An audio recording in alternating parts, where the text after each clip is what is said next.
Good evening, ladies and gents. I'm glad you're here tonight. And I just want to say thank you to everybody that's watched my videos so far. They're a load of rubbish, but yeah, if you like them, all good. So yeah, I'm going to do an improv story inspired by somebody called Alex. Yeah, don't know where he's from, just sent me a message. And yeah, we're going to go with it. So the idea is, man finds teleporter. Simple as that. Okay. So, there's a guy, right? Name's Frank.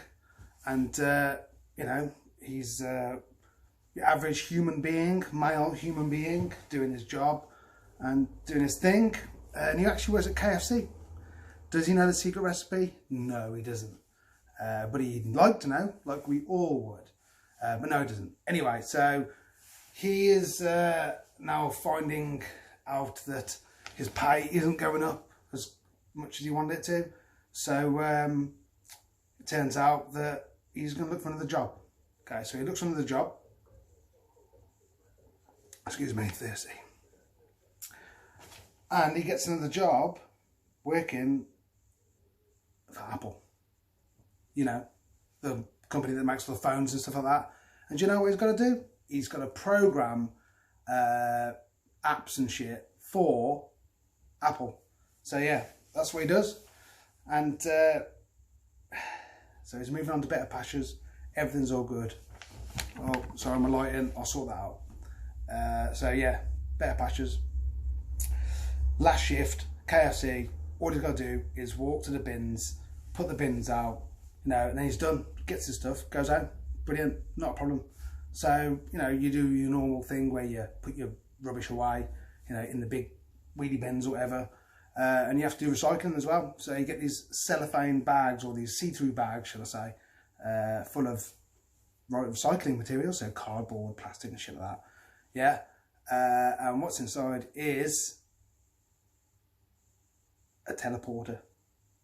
So Frank's like, seriously? It looks like a teleporter, got the writing on it. Like, you know, it makes sense. We obviously don't know what it is yet because no one's actually invented a teleporter yet. But that's exactly what he sees. Full on, fully understandable. And he's like, wow. So do I just teleport from one place to another?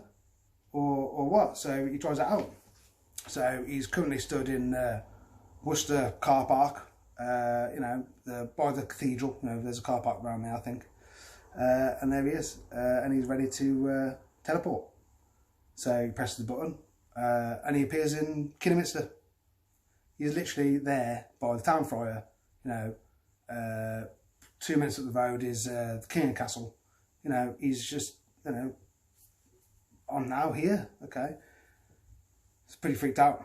So he tries it again, presses the button, and where does he appear? Well, God knows what BC or AD or whatever it is, he is now with Jesus. He knows it's Jesus because he looks like Jesus. He's there. Jesus is there. He stood next to Jesus. It's wherever BC it is. There's a whole audience of people. He's literally stood there. And his role is like he's in a conversation with Jesus. They're just having a bit of banter, you know. So, how's the weather today? Sorry about that light. How's the weather today, he says. He says, well, it's a bit sandy, you know. That's why I'm wearing sandals, you know. Sandals. Yeah. So Jesus is all cool and everything. And he says, so you can turn, what was it? Dust into grapes. Amazing. Jesus, dust into grapes.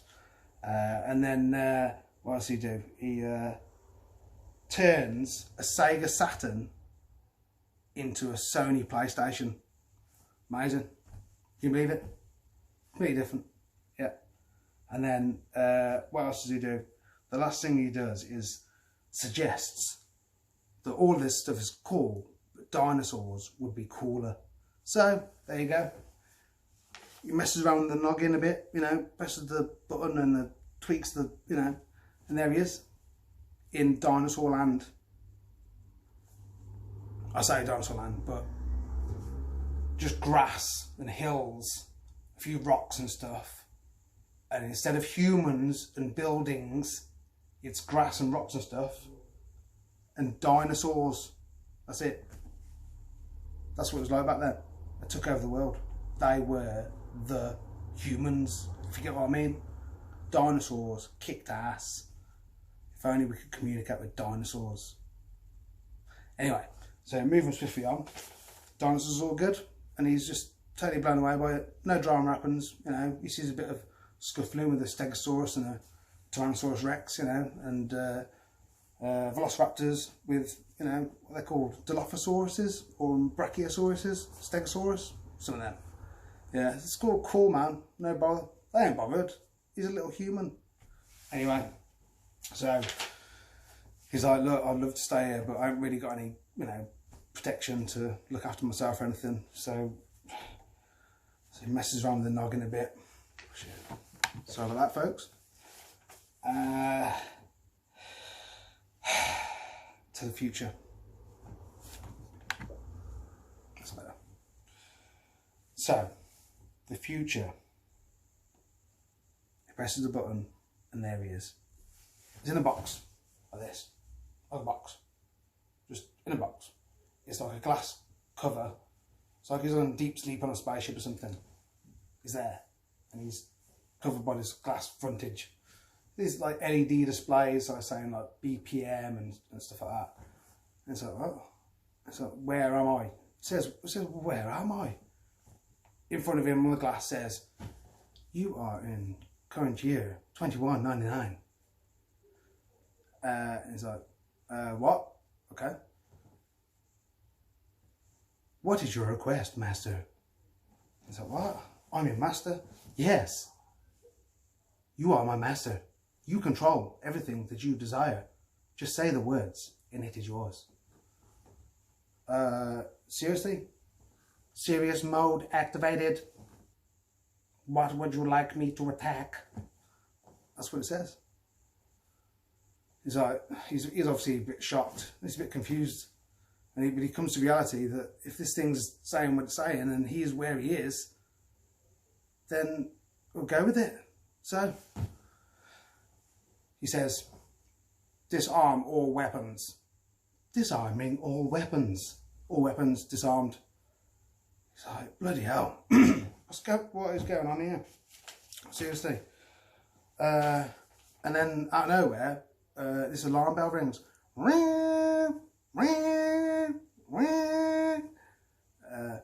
End of shift. Please depart. We're near exits. And this speaker is telling him to walk out of this room. He walks out of this room. There's other people doing exactly the same thing. He's now in a queue, walking away from this place. It's just how it happened. So he walks out, realises when he turns back, it's the old Woolworths Centre. Woolworths, Kidderminster, obviously. How it's happened, I don't know if he's pressed the button or what, but in the future, it's just prompting back there. Maybe it's like setting back to where he was actually came from, but who knows? Turns out, right, you can control things with remote controls. So that's pretty much what the future is. You control things, remote controls, you ain't gonna move, it all comes to you.